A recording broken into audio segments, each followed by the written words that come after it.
अब एमएमए बहुत ज़्यादा फेमस हो गया हुआ है। हमारे बहुत से ऐसे प्लेयर्स हैं जिन्होंने पाकिस्तान का नाम भी रोशन किया है। Why specifically wushu? 24 national games में मैं और मरीम ने वुशु में पार्टिसिपेट किया था। उससे पहले हम अब लाहौर गरीजन यूनिवर्सिटी में हम पढ़ते हैं, तो वहाँ पर हम ट्रेनिंग वुशु की करते हैं।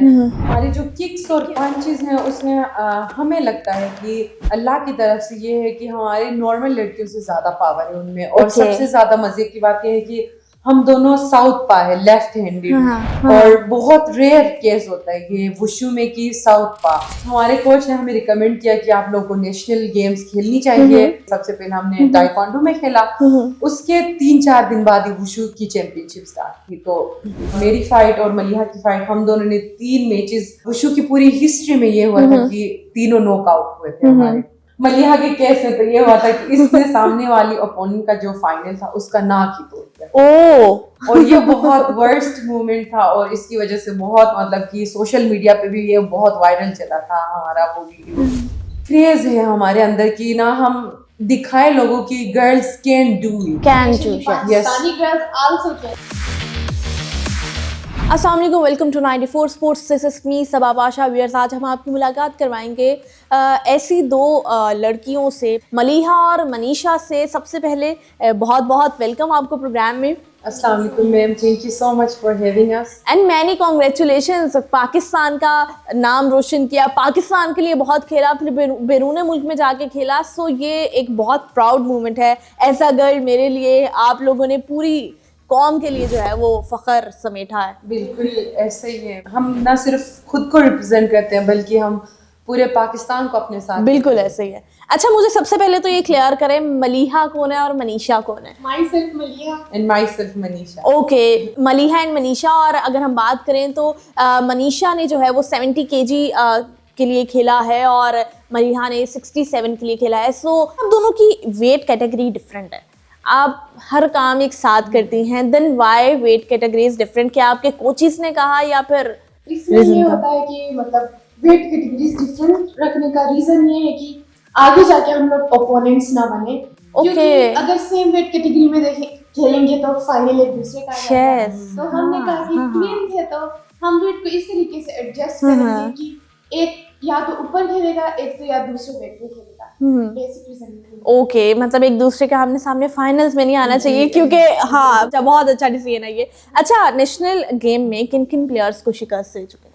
हमारी जो फर्स्ट मैचेस हुए थे वो आर्मी के साथ, वो मेरा नॉकआउट था। फिर उसके बाद वापडा के साथ मेरा फाइनल फाइट आया था। वापडा के फाइनल फाइट में ये हुआ था कि उसके कोच ने, हमारी राउंड चल रही थी तो जो मेरा लेफ्ट हैंड क्रॉस है वो राइट, जो मेरा ओपोनेंट था वो राइट हैंडेड था, तो उसके फेस पे लैंड परफेक्टली होता है हमारा। ओके। तो फिर उन्होंने जब मेरे कंसेक्टिवली पंचेस उसको लगने लगे तो उसको चक्कर आने लगे, तो उसके कोच ने रिंग में टॉवल फेंका और वो मैच वहां पर ही खत्म हो गया था। तो बहुत इंटरेस्टिंग मैचेस हुए। और मेरा फर्स्ट फाइट आर्मी के साथ था। ऑलमोस्ट मतलब आर्मी का ये होता है कि वो थोड़ा प्रिविलेज देते हैं अपने प्लेयर्स को, मतलब क्योंकि ये सेंसर बेस्ड है तो मैनुअल है, वो पॉइंट्स ऊपर नीचे कर रहे थे तो मेरे 3 राउंड्स तक गए।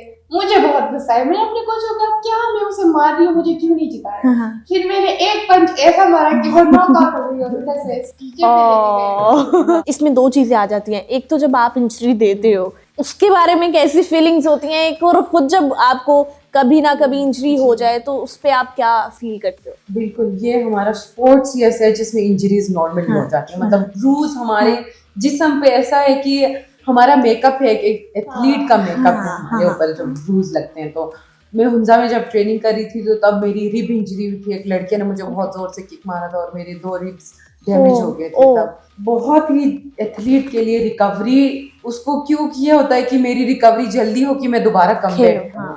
और उसके अलावा मलिहा की रिसेंटली इंजरी हुई थी।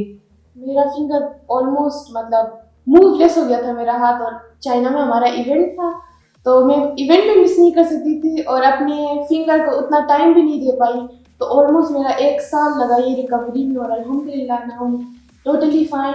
बाकी जब हम दूसरे को इंजरी कराते हैं तो बीइंग अ गर्ल मतलब अच्छा नहीं लगता, लेकिन it's a game. It's a game. या it's a part of game कि इसके अलावा तो कोई पॉसिबिलिटी नहीं है ना, एक पर्सन को तो वो फेस करना पड़ेगा, चाहे वो आप है चाहे वो ओपोनेंट है। सो अभी क्या प्लान्स हैं फ्यूचर में? क्या आप मजीद इम्प्रूवमेंट करना चाहते हैं वेट कैटेगरीज में? इसमें इंक्रीमेंट होने वाला है या फिर इसके अभी बारे हम में? लोग पढ़ रहे हैं, वेरी सून हमारी डिग्री खत्म हो जाएगी तो हम हमारे ये प्लान्स है कि हम लोग इंटरनेशनल मूव करें, ज्यादा ट्रेनिंग कैंप्स लें, ट्रेनिंग कैंप्स अपने गेम को हम और इम्प्रूव करना चाहते हैं।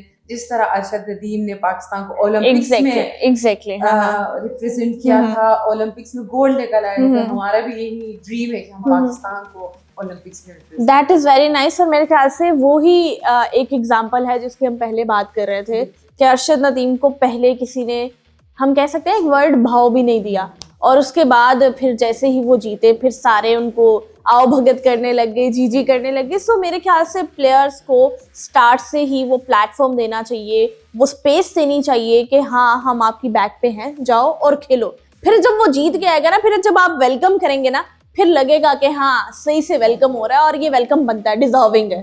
बेसिक नीड्स जो प्लेयर के होते हैं वो उनको सबसे ज्यादा, हमारे पाकिस्तान में टैलेंट की कमी नहीं है, बहुत अच्छे प्लेयर्स हैं, लेकिन जहां पर वो मार खाते हैं उनके पास स्पॉन्सर्स नहीं होते, अच्छे ट्रेनिंग कैंप्स नहीं होते, उनके पास अच्छी डाइट नहीं होती।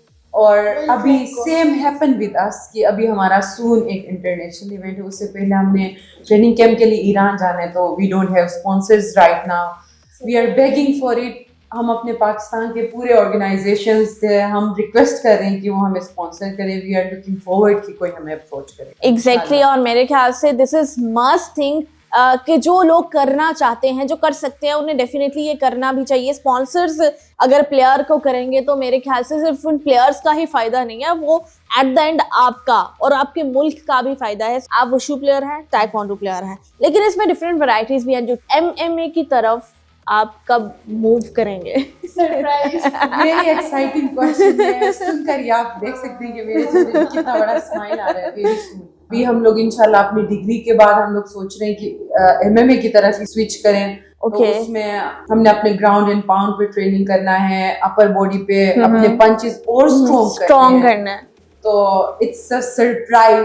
Okay, we are waiting for that surprise. जैसे ही मलिहा और मनीषा अनाउंस करेंगे, हम अगेन आपको यहीं पर बिठा के आपके अनाउंसमेंट करवाएंगे और आप बताइएगा अपनी ऑडियंस को कि आप अब MMA में आना चाहते हैं। सो हम चाहेंगे कि हमारे जो ऑडियंस और हमारी फैंस हैं वो हमारे फ्यूचर कमिंग MMA प्लेयर्स को यहाँ पर देखें और उनका इंट्रोडक्शन हम यहाँ पे ही करवाएं। So best of luck to both of. Thank you so much Maliha and Manisha, आपने मेरे स्टूडियो में ज्वाइन किया। अब आपकी ट्रेनिंग किस तरह होती है और जिम में आपकी क्या एक्सरसाइजेज होती हैं, वहाँ पे आपकी डाइट प्लान के बारे में भी बात करेंगे। देखते रहिए 94 स्पोर्ट्स।